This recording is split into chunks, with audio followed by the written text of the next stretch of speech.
Hey everybody, welcome back. Hi. I'm Andrew Hochradel. Danielle Morimoto. And what are we doing during this stream? If you're sticking with us, hi, welcome back. What are we doing during this stream? We're going to be talking about what's new in Illustrator and also Adobe Express. So we're really excited. I know Andrew was showing and talking a little bit about Illustrator previously. Love that you had to just I saw the little kind of go up a little bit.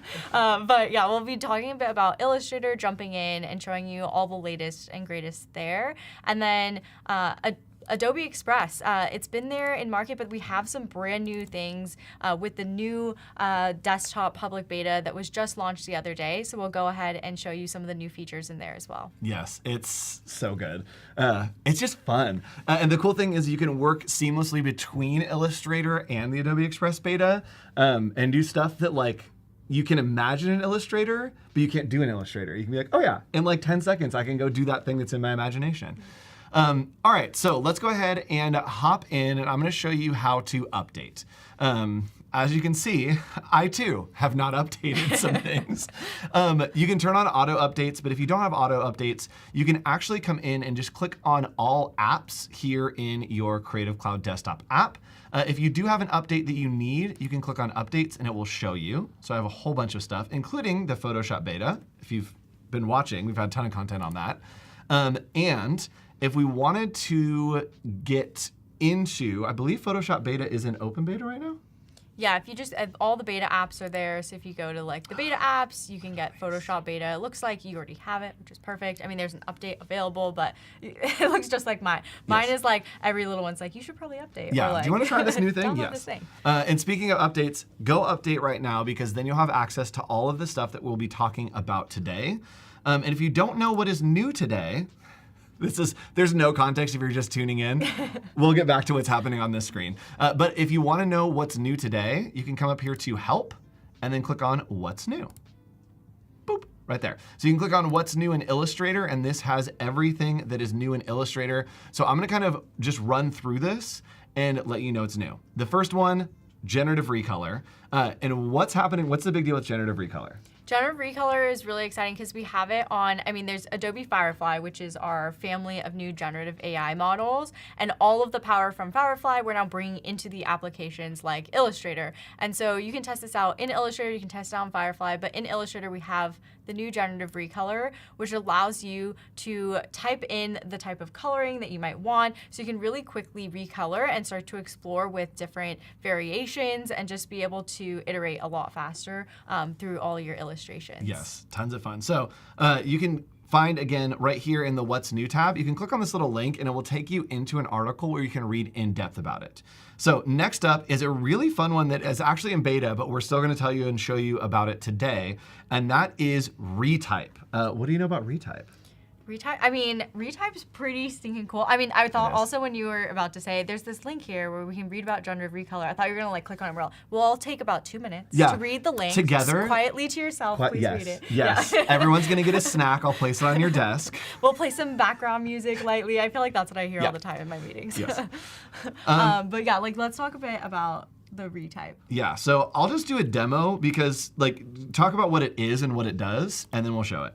Yeah, you can identify different fonts really quickly, and so I think the demo is honestly the fastest way to really dig into what it is. What does it do? This. So it does basically what you've always wanted something to do. This is a design that I've been working on, and I have outlined all this text. I've done a lot of complex, weird things to this text. And I need to figure out what font I used, right? We're doing the thing where, somebody is like, Andrew, what font is that? And I was like, I have no idea, literally no clue what this is. So I'm just gonna select this real quick. And we could do it with all this background, but I just wanna show you how it works first.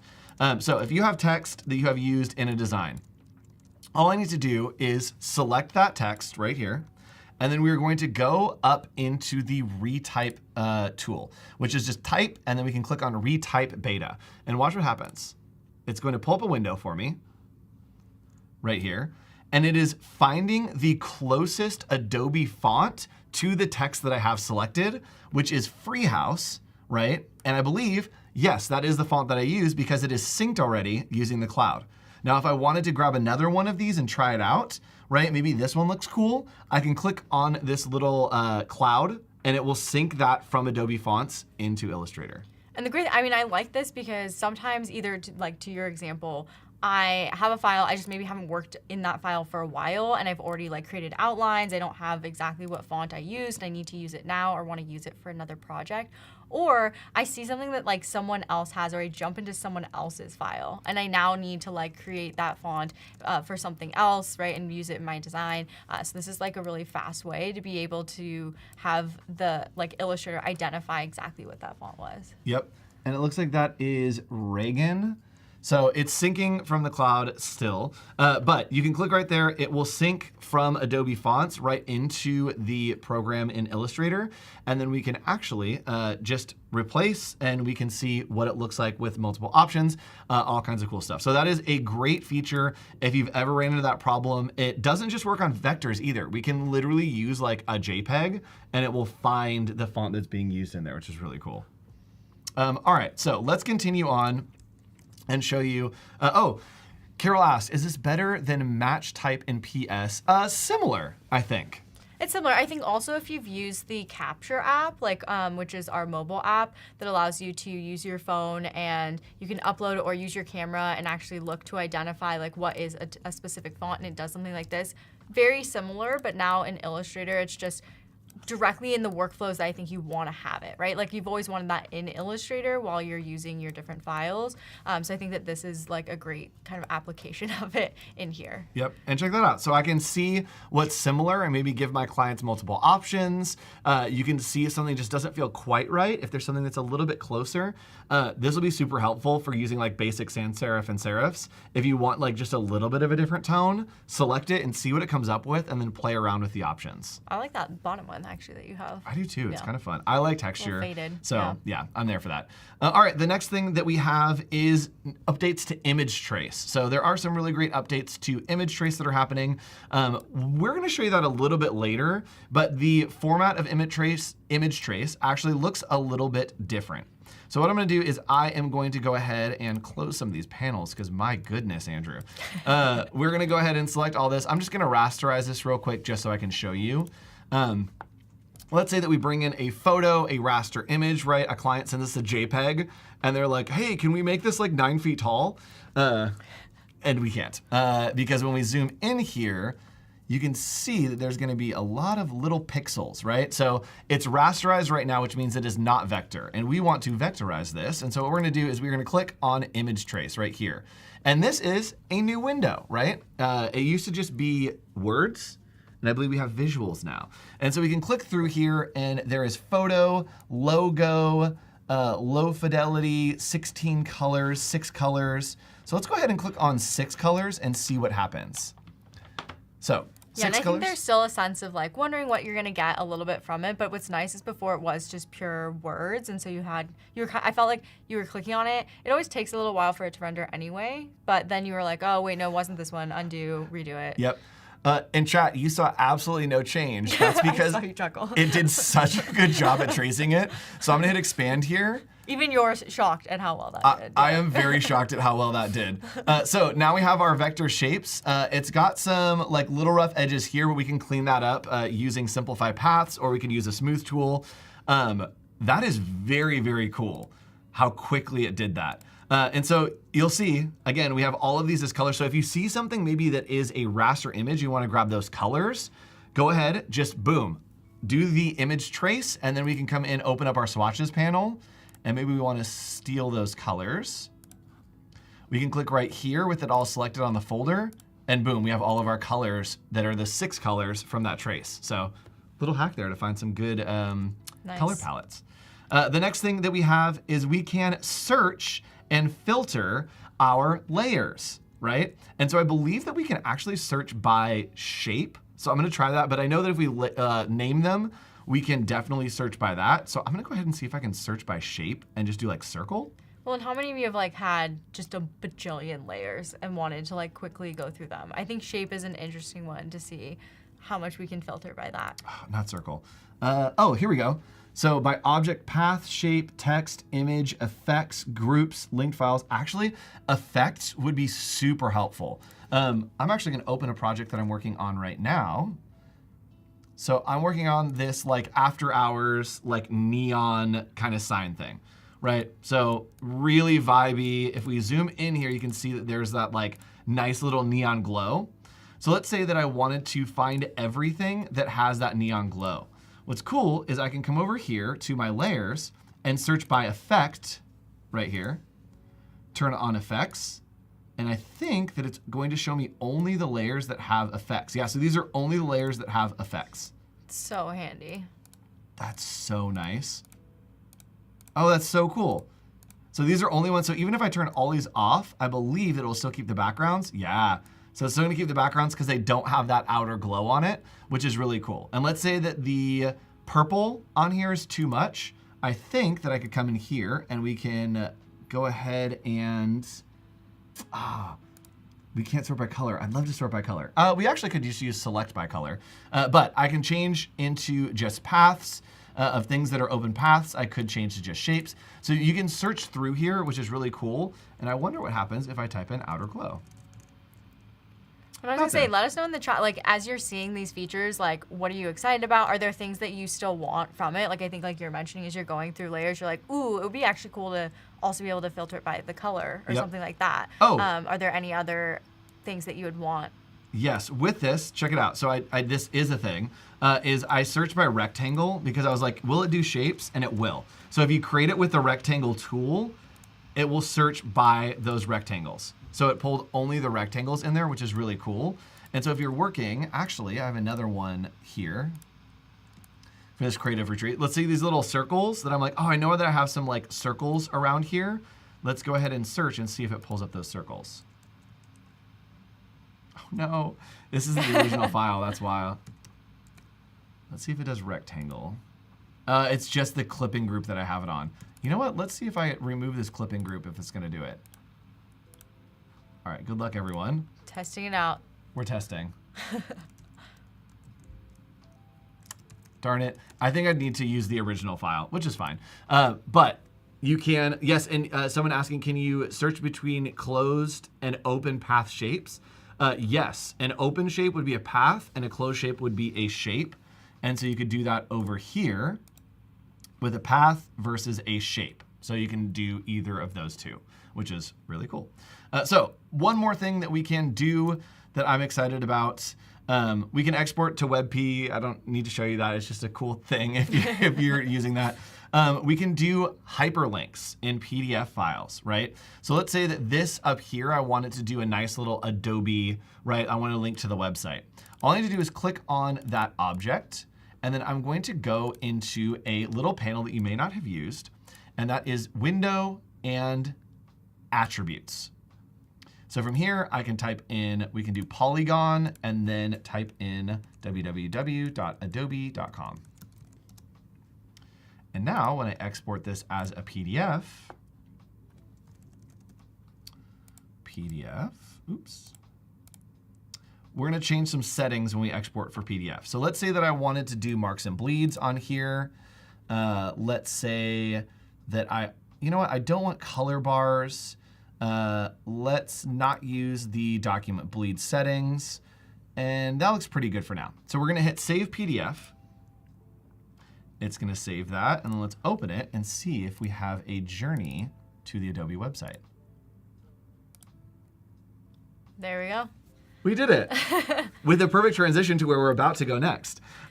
So pretty cool. So smooth with it. I love so it. Smooth. I mean, the thing is, hyperlink, it seems like it's such a small thing at the same time. I'm like, it's just hyperlinks, but at the same time, we have it in the other applications. It's finally in Illustrator. Like, that's how I feel. I'm just like, yes, I've wanted that. Want to do that, it's now in there. Yes, like, and what I would always have to do is I'd go into InDesign and I would like place the Illustrator file, make a box over the area, and then link that box. Yeah, and so now we can do it straight out here. And look, I can link directly to the shape. You don't have to draw any extra boxes around it. Literally just grab the shape, and then you can link directly to wherever you want. So I exported that in a certain way because I wanted to show you this option, which is pretty cool, is now every single time you export a PDF, it's not going to reset to the Illustrator default. It is going to save what you have used last. So when I click on Save As and then go to PDF, what should happen here is it is going to have all those settings that I had last time. Look at that, color bars are off, document settings are off. So it will save whatever the last thing that you did for PDF, so you don't have to keep clicking on your options. It's just there. So much more intuitive. I feel like when I'm in a file also, sometimes I export the same thing. Like I realize, oh, I have another change I need to make. I go in and make the change, and then I go to export it again, and like I just want to replace it, and I have to redo all my settings all over again. Yes, so it's especially just so if you're nice. doing multiple files and your printer's like, I need these specific things. You're like, I have 30 files to export with this. Yeah, you have like your like checklist of all the different things. You're like, hey, wait, I got to turn this off, turn this on. Yes. So other things here, you can choose the color model for JPEGs if you're exporting a JPEG. Again, very niche stuff, but will be very helpful to creative professionals like myself. And this one, which I'm so excited this exists. You can find the hex values of HSB and CMYK colors and maintain your color accuracy. Very, very specific. I know that there's like 5 people out there that are screaming about that existing. It is very helpful to make sure that your colors aren't looking like totally crazy. You can grab those hex colors, and the amount of times that I've done like CMYK, hex color conversion, whatever, it's just here now. You don't need anything else. And all the rest of the stuff we've already covered. It's in the past release. All right, so that's what's new in Adobe Illustrator. And now we have a little bit of time to show you how to use some of these new things with the power of the new Adobe Express Beta and the power of Firefly. It's all coming together. It is. I think that's the beauty of it. I think that there's like a lot of connectivity, which is really nice because you're not just always going to use one product necessarily. You probably have your favorites. I'm sure we all have our favorites, but there are also times that you need to bring it in to something else or share it with other people, and you need it to be connected. Yep. Oh, and it's very connected across the board. Also, bye, Raul. Nice to see you. If you're watching our live chat, hello, welcome. We are live. If you have questions, we can answer those questions live. If you have suggestions, we'll make those suggestions live. Make sure you subscribe as well. But if you are not watching live, you're watching the replay, thanks so much for watching. Leave a comment down below. All right, so that transitions us to a little bit of, let's go to your screen first. Let's talk about Firefly. Okay. So Firefly is the technology that is now coming to all these places. We've seen it with Generative Fill in Photoshop. We're seeing it with Generative Recolor today in Illustrator. What is Firefly, and what is the site you're on? Yeah, Adobe Firefly, so I'm on the web. You can check it out today. It's in beta, and this is our family of new generative AI models. And there are some of these that you can test out right away, like text to image, generative fill, which I know is also brought directly into Photoshop beta, text effects, and then generative recolor. And so, like I mentioned, some of these we're bringing directly into our applications as well. So even Adobe Express, we'll show in a minute, has the power of Firefly built directly in as well. But text to image, for those of you who haven't seen it before, click in. These are a lot of pieces that have been made directly with this, and anytime you hover over the images, you can see the prompt that someone actually typed in to get these creations. Here's more of like a watercolor effect. You can get something that's much more like photorealistic, or something like that was more Baroque and psychedelic with this little caterpillar. Really fun things to see that what people are creating. Like fun fact with this little fluffy blue ball guy, Yes. Every time you type something in, you're never gonna get the exact same thing, right? Because generative AI, it's creating like brand new pixels, right? It's using the model, but it's creating a brand new pixel piece for you. And I was on the road last week doing some demos and was using this as like a general base prompt. And I was sometimes getting, you get 4 sort of versions of this thing, this little creature eating a banana. And every time I typed it in, I was very surprised because some were very cute and some were actually a little horrifying. Like some were like a little scary. I was like, whoa. Yes.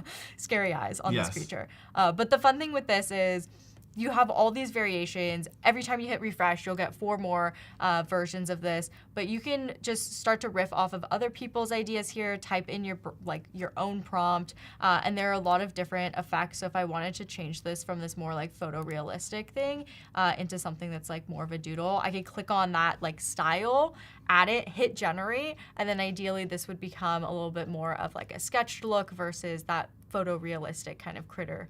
So we'll see what we get. There you go. So like a little bit more Aw. drawn, which Our little see like man. cute little eyes here. This one's a little angry, but I'm not upset about it. I love how cute that is. So what's really cool is you can generate some stuff in Adobe Firefly. Somebody's asking, is this free? I believe it's an open beta if you have. As long as you have your Creative Cloud, Yep. yeah, you can go ahead, and it is free right now. You can come over to the beta, try it out. It's open to everyone right now. I know previously we had people you had to sign up for the beta, but it is fully open now, so you can go test it out. Yep, and everything that we're showing over in Adobe Illustrator is also available to you if you have a Creative Cloud membership. You can do that, which is really cool.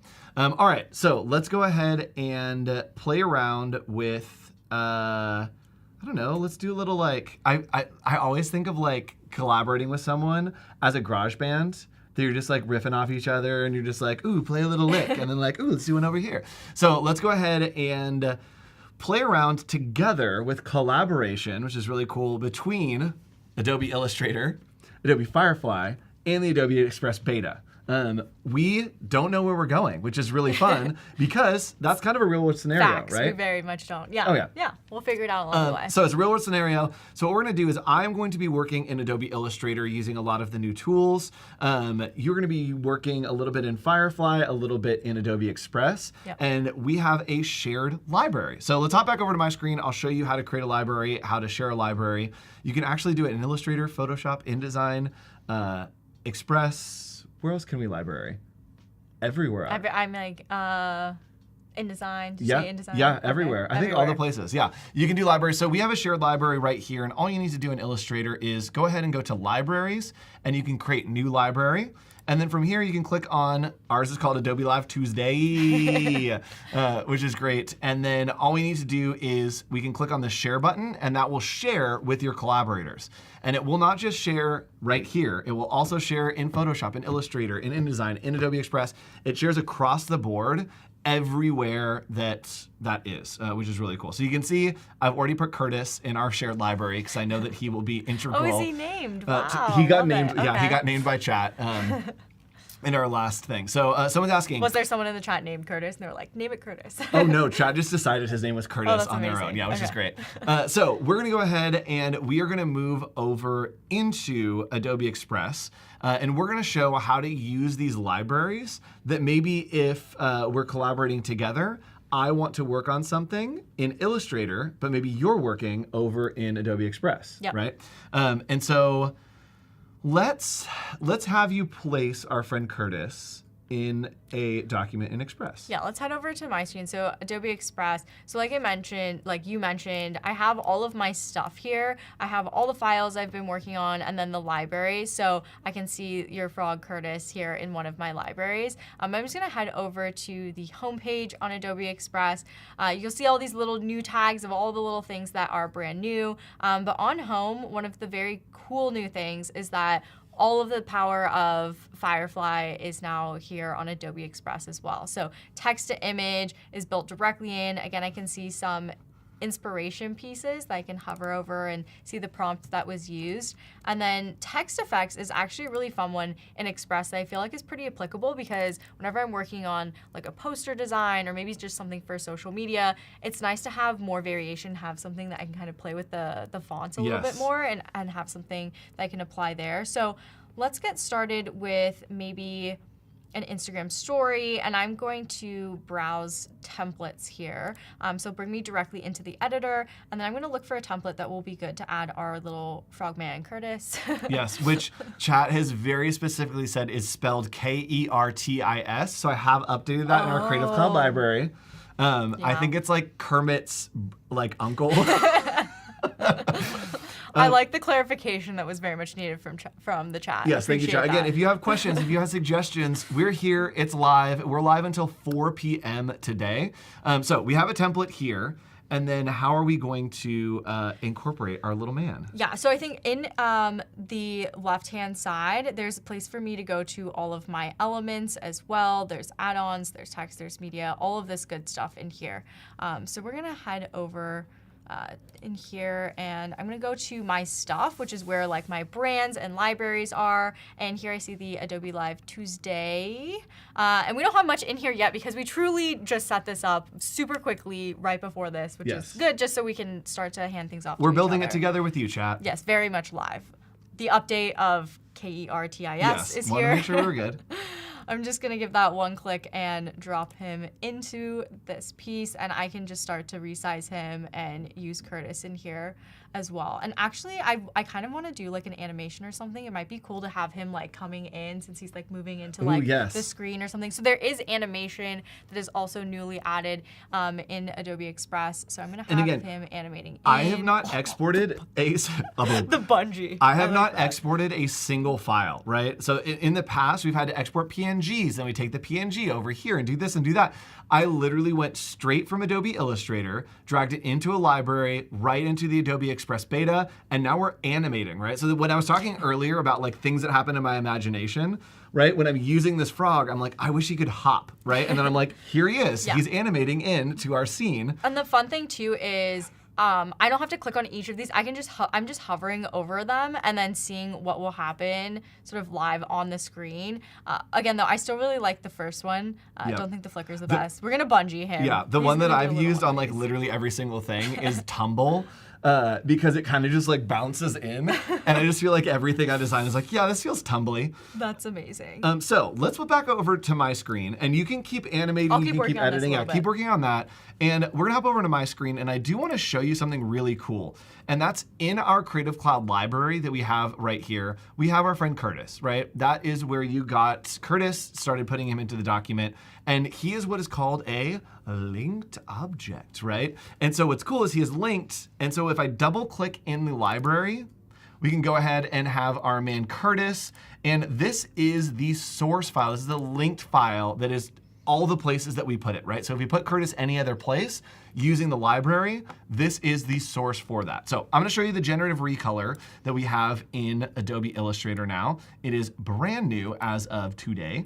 So we're gonna go to Edit, and then we're gonna scroll down here and go to Edit Colors and Generative Recolor Beta. And I know that we've gone through a lot of variations of our friend, but Danielle, let me look at your background. So we've got some reds, some pinks, some golds. What do you think we could do for like a prompt to see if we can get those colors? Maybe like roses? Yeah, or honestly, I mean, I could change it. We could make it more something that would be kind of like a lake or a pond or something that would have more of like a frog thing, and then I could change my background let's do like fall vibes. So maybe we turn him into like a fall kind of pond frog. Yeah. So I'm going to do fall leaves on a tree. Right? And when you're typing these in, it is not generating the image, it is generating a color palette based on that, right? So when you're thinking, just like close your eyes and meditate and be like, what's the vibe that I want to find here, right? And so for our colors, I want it to feel like fall leaves on a tree. And with him selected, all I'm going to do is hit enter with my prompt, and it's going to give me 4 options. And right here, I can click and it will apply these options. Oh, cool. Oh, sweet. All right. That's wild. I don't hate these colors, but I don't think they work for what we're doing. And if you get something like this that is a little bit of a wild card that you don't think applies, click on these 3 little dots and hit bad result. That's gonna give us good information to give you better results in this tool. This one, fantastic. I love this, so I'm going to, good result, thumbs up right there. And that's feedback that's going directly to, I'm sure someone has a report that is showing up in their email with like, here are the things that people liked. So go ahead and play with those. And I actually have talked to that person for Illustrator that's like, when something happens and you like write a note, it comes like, to my that's email. Me or something? Yeah, okay. and I was like, you're a real person. He's like, oh yeah, I get so many emails. And I was like, crazy. So we are going to go ahead and save this. And I'm just hitting Control S to save. And then I'm gonna go ahead and close it. I'm gonna turn my syncing back on. And hopping over to Danielle's screen, watch what happens really, really quickly is what it's gonna do is it's going to sync in the cloud. It is going to use that linked object. Yes, and there we go. We have our man. And down at the bottom, it says right there, your linked asset has changed. And if you click on update, watch what happens to our little man. Curtis. He's updating. Curtis. It's happening. Boom, right there. There we go. So this is a great way to collaborate. She can be working on something in Adobe Express, and I can be working in Illustrator. I can be using Generative Recolor. As I see the different things that you're working on, very quickly, I can change this to whatever I want, right? So maybe if your design is a little more pond, maybe we do want him a little more of a traditional frog. So you can keep working over there, and I'll work over here. Yeah, and it's perfect. And I'm like just grabbing, like there's a lot of pre-made assets and things that you can use in here as well. So in Elements, like I just went ahead and typed in pawn and was able to find a bunch of assets that I could just pull in here since we already had Curtis, which is great. And here at the bottom, I have a timeline. I can minimize this if I want. You'll see like the little timeline that I can expand back in here as well. But since this is an Instagram story and I actually want to add some motion just to make it more interesting and engaging for people, I'm gonna go ahead and hit play. Again, I started to put some animations on here, so he kind of bounces on in, and then he kind of goes off when he fades out. You just zoom in a little bit. He's rolling out on his heelys. Super fast to do. So what's cool is that is all animating, right? And it is not animating the like individual pieces, it's animating the linked objects. So even with that animation playing, if I save this and sync it across the cloud, it is going to update and keep all of those animations. That literally took like 3 seconds. That was crazy. You like clicked on it so fast. I mean, look at that. There he is. He's in the blue color. And all the animation stays the same. And this is great because I feel like there's different people that are gonna wanna use Express for something. You might be like really heads down in Illustrator, but again, you might be working with copywriters or marketing people or whoever it is, or just you might be a designer that wants to work in Express, but you can just really quickly, I mean, that was stinking fast to like update. It was really, really fast. So someone is asking or saying, it'd be really cool if there was a place that you could see what each other are doing. Well, guess what? Live collaboration is here in the Adobe Express beta. And so if we wanted to, we could actually work on this file together at the same time, which would be really cool. So we're gonna flip over to my screen, and if you wanna invite me to that project they're using there, all you're gonna do. So at the top, just go ahead and add for people to invite to share this file. I'm going to add you, although. Yes, I'll spell your. Oh, here, we already have it. Oh, we got it. I got it. So we have that shared library. Secrets, yeah, we got it. So over here, again, I'm gonna keep working, and maybe I wanna export this like background, because maybe we want like a little bit of a different background. But I could export this, but I don't need to, because I am able to very quickly just join your project in your file. So I can come over into my Creative Cloud desktop app. Andrew, pull it together. And I should be able to click on this little bell here. And right there, Danielle invited you to Untitled-June 13th. And I would love to collaborate on that. So let's go ahead and hop over to your screen, because this is going to open my email to, to accept that invite. So it will send an email. Not to see that. Oh, no, you're good. Yeah, it'll send an email over to the person you're trying to collaborate with, and they can join in on that file. So I'm going to go ahead and open that up. Cool, yeah, and I'm just messing with like the timing on my scene line. Oh, but look at that, really quickly. I can see you in here. Hello! So yes, you can very quickly see each other working in the project, which is so cool. And let's say that you are working on one thing, I'm working on something else. Sounds great to me. So I'm just gonna continue to add stuff to this document, and we'll work together at the same time. We got about 20 minutes left, excuse me. So chat, make your suggestions, because we're gonna be collaborating on this document. I'll be going back and forth between Illustrator and Express. You can maybe stay in Express, and maybe we can do a couple different sizes, a couple different pages. We can create whatever you'd like us to here in Adobe Express Beta. And a question. Yeah, I saw the question that was around, like, can you export animations to GIFs and use it in other things? And so here, like when you download, you have a ton of different options. We're always gonna help you to recommend just like the easiest and best things, so you don't have to think about it if you don't sort of know exactly what you want. You just want the best possible output for what you want here. So we have a recommended MP4 in this case, but you can select different things. Like if you do just want to export this as, a flat PNG or PDF, etc.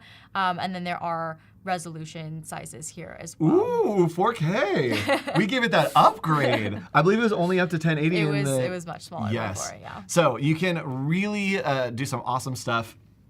high quality stuff here. And someone else is asking, can I drag sounds into Adobe Express?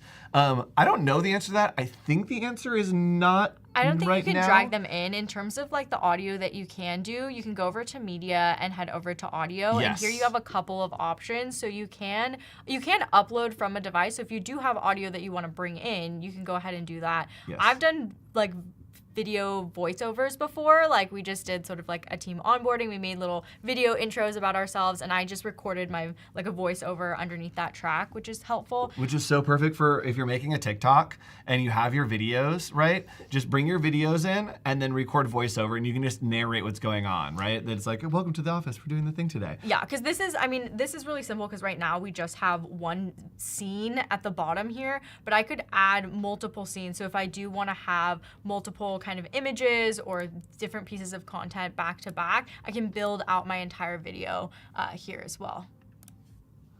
And as you can see, we're collaborating at the same time. So as I work on this page, we can add in, if we wanted to add in a sound, Danielle could add in a sound. And again, all you need to do is over in the corner, if you want to go to her screen, it's on the left. You can actually add a sound in there. We can't hear the sound. Maybe you'll be able to hear it on stream. I'm not sure how the stream's set up. I'm like, how loud? Well, so I'm also looking at like how long our piece of content is. We don't have one that's that long. So here, like this one's 2 minutes long, this one's 15 seconds. So let's see, we have different styles here: acoustic, blues, classical, some country, dance. I'm looking for, I used the hip hop one the other day, so I was kind of looking for this. So I'm gonna add in like a little bit of an audio. And again, this just adds it directly to the bottom of the scene. So I have this purple sort of audio track in here. And you can always kind of mute this, split this, delete it. There's more options. I could just like drag this if I just want the audio to be over like certain parts of our track as well. And it's cool. So she's working on the music. I'm working on the little animations. I think it's so cool that we can just work so much faster, right? That I've always wanted this, that I'm like, I don't have to send stuff back and forth. I can literally just like, it's done. We're working together at the same time. I don't know what you're doing, which is fine because I am focused on the animations. And so now with these two different scenes, I can play all the way through. There's a little man, just bounces in and goes shoo, right out. And then we cut to our next scene, right? And we've got our little wiggle. We've got the animation coming in. Maybe there's music playing. There is, you just can't hear it. Yeah, chat, let us know if there's music playing, if you can hear it. There is not, you can't hear it. We can change it on your output settings, Mac. Imagine that there's music playing. You can't add music, you can't add voiceover, all kinds of fun goodness. I'm not gonna play with it because I don't wanna destroy your ears or your headphones. So let's go ahead and where do we wanna take this? We got about 15 minutes left. When you are making audio that's original, is there an issue or do all the WAV files go to a library unseen? Just curious. Oh. So where, if you're making like a voiceover, where does that go? So yeah, so I mean, I'll test out just so you can kind of see where it's coming in, but it will come underneath as another purple track down here underneath all of the scenes. So I'll go ahead and just click on this voiceover. You can see it's sort of testing the mic and where my audio is. And if I'm too loud, it'll go into like the red zone. The Human Torch was denied a bank loan. So maybe I want to make a little noise. So I'm going to start recording. It'll give me like the countdown and then go ahead and start recording. I'm putting my sort of timeline marker right in the middle here. 3, 2, 1. Ribbit, ribbit. Finish recording. All right, so you can see this voiceover is now directly underneath here, and I can control the volume a little bit because I didn't want like this sound music strip to be 100% volume, especially if I have a voiceover. So I made it like kind of soft, 15% underneath, and then I'm just gonna click on this one here, and I'll make it about like, I don't know, 50% of me ribbiting in the background. And Paco, Studio Manager, do we want to try to get the sound going? We really don't need to rehear the ribbiting. We don't need to, but boy do we want to. I knew that was going. So everyone on chat, say hello to our special cameo from our Studio Manager, Paco. We didn't think that we were going to do audio on this, but there are a lot of questions about music, about audio. So we're going to get it hooked up for you because this is live. This is Adobe Live, and this is what we do. We're here to help you learn and level up your creative careers. Even if that means hopping into our settings live, we're here to help you. So we can go ahead and add that in. We can do animations. And again, we're working seamlessly between Adobe Illustrator and Adobe Express, which is really cool.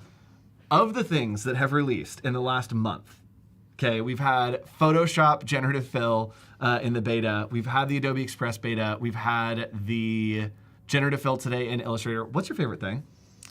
I don't know if I have a favorite thing. I feel like the two I've probably been using the most, though, have been text to image, just because there's so much like variety of what you can get in terms of like the output that I've just been like playing with it. And also, to be honest, since I work on it, I've also been kind of trying to break it because I want to make sure that we're building it the right way and like trying to find all the little small corners of the ways that it might be broken, so that we can fix that. And then Gen Fill has definitely, like Generative Fill in Photoshop Beta has been super fun. My favorite thing is using Generative Fill to not generate things, but to take stuff away. Like, it is so helpful to be like, oh, I need this little detail out of there and I don't have to clone stamp and healing brush. It's like, this, get rid of it, please. I have an example actually of something that I've been doing with that. I don't know if you want to pull it. I'll pull it up in a minute. I know Paco's working on the audio. Yes, but we should have audio now. Okay. Here we go. Let's play. Everybody. Well, give me a sec because my Photoshop beta is gonna like launch in a half. Everybody, second. turn down your headphones. Oh no. And just, I think we're gonna be okay. All right, let's try it.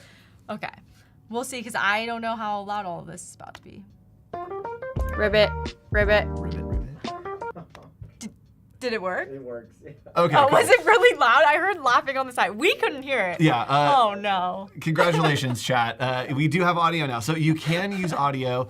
You can bring in music there. Again, things to throw over your TikToks to have a lot of fun, to create some cool stuff. Yeah. I'm embarrassed by the ribbiting because I have no idea what that sounded like, but apparently it was that good that we'll watch it on the Paco replay. was chuckling on the side. Yes. Okay, I'm gonna click in here though. Oh, a good question from chat. Is there a time limit for audio? I don't think so. For audio, for the amount of audio that you want to put in, or like if you're doing voiceover, you could go over the entire length. You can of the just clip, go right? over the entire length. I mean, I'd be impressed if you found a limit for it. Let me know if you have something that's so long that you're hitting a limit, but I don't believe there is one. For some of the audio tracks though, some of them are like 12 seconds, some of them give you like, 2 minutes of like a soundtrack. You'll just have to find like what works for you and how much like time you need in that. But let me like talk about this photo for a second because this is like a hilarious example of what you're talking about with Generative Fill, which is my sister and brother-in-law and I, we went to Haleakala, which is a volcano in Hawaii, and we wanted to like wake up at like 3 a.m. and go see the sunrise. And we have this photo, which is not the best photo, but my sister liked this photo, but I photobombed it, and she wants to get rid of me in the image. Now, typically it would take me some time to do this. It's possible, but I'm covering like the side of her shoulder. She has like a backpack on. I need to do the mountains and everything. So instead, I just use my lasso tool, and I just sort of outline kind of generously because I like to leave a little room for like feathering as well myself, and then I hit Generative Fill. And like you mentioned, you can use Generative Fill to add things, but I just hit generate so that it starts to analyze this to remove myself from the image. And the nice thing is, again, it tries to look at where my sister was in this image and try and recreate the side of her. So like really quickly, it just did that for me. That's and crazy. There's always like a few more options, which is nice. And I found like some really fun ones where sometimes it like puts her arm up as like a selfie. Sometimes I've gotten like the backpack really clearly, but it does it really fast. And then there's this generative layer, which here I am, I'm gone, but gives you way more control to be able to like adjust and play with this. If you head over to like Adobe Firefly on the web, you can also play with Generative Fill. And again, it will match like the style of the thing that you have. I'm gonna head back over here and just go over to Generative Fill really quickly on the Firefly site because I wanna show how amazing it is with styling as well, because this is much more like drawn, illustrative, everything like that. So when I use the brush tool, I can just sort of select an area. I'm gonna grab where like his beanie is currently, brush that whole area in, and then here's where I'm gonna add instead of remove, and I'll just type in like curly hair and hit generate. And hopefully this creates in the same style, like some curly hair options for me to add on top of this. Let's see what happens. There we go. Yeah, cool. And I can sort of click through a couple different versions of this. But this one, I think this last one's just like super stylized. Again, like very much matching the style of this, which is really fun. Yeah, that's rad. So let's hop back over to my screen because I want to show a little bit more. We're talking about Firefly, right? We're talking about the integrations, and that generative recolor is the thing that is here in Illustrator now. It is the future of Illustrator. It has finally come, and we saw it in Photoshop, but now we're here. So I want to show you something that used to be a hack that I always used to do. So when I was doing an illustration, I would always design in grayscale to just work with tones. So check this out. There is a tool that has been here. I don't know if you're aware of this, but you can go to Edit, and then you can go to Edit Colors, and there's all these other options that didn't used to be here that are here now, and you can click on Convert to Grayscale. So this is how I would have done my illustration, and then if I wanted it to feel cool, I would have done literally a blue box over that grayscale, and then I would have changed the blending mode over here to like color or multiply if I wanted a little bit darker, right? And it pulls those tones, so you get like a nice like moonlit night. Well, we don't need to do that anymore. What I like to do is if I'm designing in grayscale, just working with the tones, I'm gonna go, oh my goodness, my mouse. I'm gonna go ahead and make a couple copies of this real quick.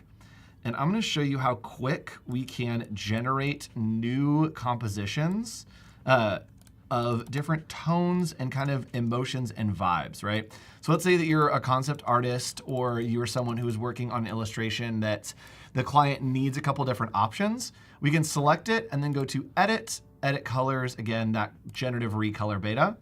And let's do a moonlit night. So let's do Forest in the Moonlight. Let's see what happens.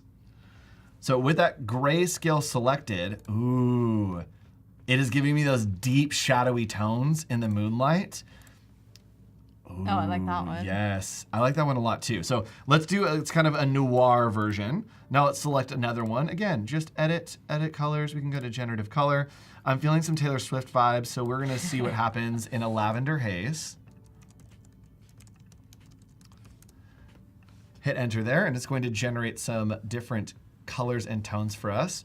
It's keeping it in black and white. Why is it keeping it in black and white? Is there a filter that I have on that's applying the grayscale? I'm so interested in why it's keeping it black and white. Let's try banana, because that's giving me some really good yellows. Let's see what happens. Cross your fingers.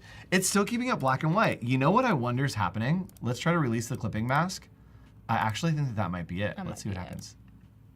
Is it selecting the clipping mask instead? So banana, is it going to give me yellows? Banana? It's still giving me black and white. I'm so confused. All right, so let's go ahead, and what we're gonna do is we are going to undo that. I'm gonna grab my original illustration. Boop, right there. And we are going to make a couple copies of this, and then we are going to do some different vibes and tones. All right, and I think it's because I converted it to grayscale of why that was doing it. So we're gonna go to Edit, Edit Colors, we're gonna do Generative Recolor, and then here we're gonna go into that lavender haze. And I'm gonna drag this over. This is gonna be gorgeous, by the way. There we go. Everybody That ready? is nice. Boom, gorgeous. Welcome to the lavender haze. Oh my goodness. I like the I like magic the of this first one. and the third one. Yeah. Yeah. Yeah, it feels very magical. Yeah. And so let's say that we wanted this to be, what's another like season time vibe that we could go for We here? did do fall earlier, right? Oh, yeah, We were let's do doing fall. kind of the fall leaves, but on the frogman. Fall, let's do like cold fall snow, right? Maybe we're at the end of fall. Okay. A little more crisp. Oh, wow. I love that. That's nice.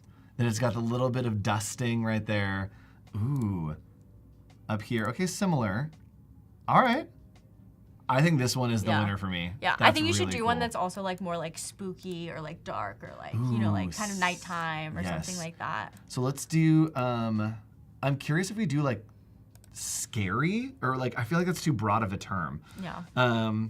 Let's do night, foggy, and maybe like dark. Let's see what happens here. Oh no! It was It said evil no. and dark. It said no. I wonder. Okay, let's try it again. Night, dark, and what else did we do? Fog. Foggy. Yeah. Let's see. There we go. We're back. Okay. There it is. It's a little darker, yeah. I think we interesting, like, and I think the fun thing is you never know with the exact words that you pick. You can keep riffing on things, be like midnight and like all these different things, and see how it changes and riff off of it. Yes. Okay. I think that I found my new favorite color palette prompt here, and it's ripe banana. I've used this on like 9 different things, and It's extremely accurate. Every single time that I do it, so like, okay, these are all crazy colors. I think ripe banana is like my absolute favorite now. Oh, uh-oh. Edit colors. Oh boy, Andrew. Edit color, generative recolor. In the chat, we also had one about like, what about Halloween? Like, like Halloween for a color prompt. Halloween, scary. Scary. I'm curious. Oh my goodness. Yeah. Yeah, sort of the pumpkin kind of oranges and. Ooh, let's do candy corn. Someone said, impress us and do winter, please. Winter. Sorry, I'm in the land of candy corn. Yeah.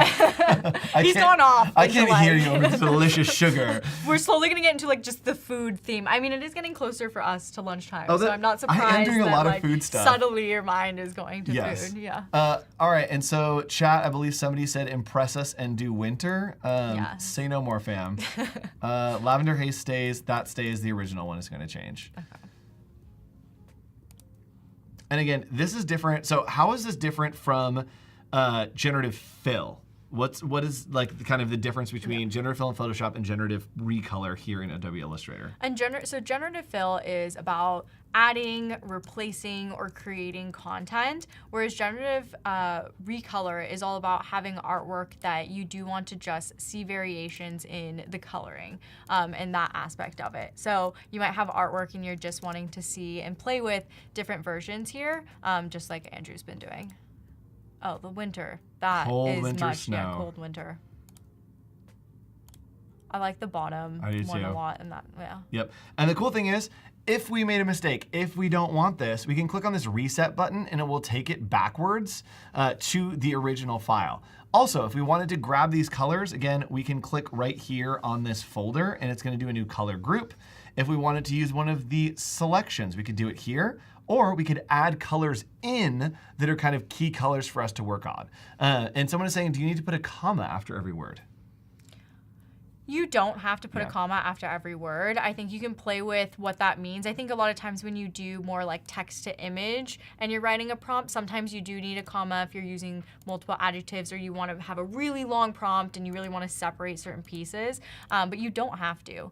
This will take things in different pieces into account. And then what happens, what's on in the 3-dot menu on each of those? Do you have more refinement options? Oh yeah, so you can select and edit colors, or we can go to good result, bad result. So what I did is I just put in color here, and I chose like a key color. And so the key color here was blue, and it gave me a little bit more of those blue tones on these colors, which is really cool. And so in the chat, we want winter with snowflakes. So that is a little bit of the difference of generative fill that's in Photoshop will generate images. And here, it's working with vectors for the generative recolor. So it won't add anything to your image. It is just going to recolor it to have those color tones. Yeah, and if you do want snowflakes, I think that's a great place in where you can start to combine these things, right? Go over to Firefly, go to text to image, add in like snowflakes, or start to create different like things, and then bring that, like save it to a library, download it, bring it into Illustrator and start to add on top, or over to Photoshop and start to combine things. Yep, so we saw the generative recolor that we had here, and yes, those 3 little dots, we can go to select and edit colors, and then we actually can change the intensity. So I want this to be a little bit darker, and so as I pull this down, it's gonna make all those colors a little bit darker. And maybe I want it to be more saturated, so I can increase the saturation. and now we have this very magical kind of like moonlit night. So you can refine all your colors after they're generated right there. They all stay attached to those vectors so that you can really play around, and it's not just adding a filter, it's changing the color of the vectors, which is really nice. And I think the nice thing about all this is you can really quickly get to something much faster than you could before, but there's still ways for you to refine it, to have more creative control, dig in and start to alter it. Yeah, so stick around. We're gonna be live streaming all day until 4 p.m. Pacific time. We've got more great content coming to you here on Adobe Live. Make sure you click that subscribe button that is somewhere near this video and stick around for some more great content here on Adobe Live and animation. After. After. All right. Camera 2, baby. See you guys in a minute. Bye.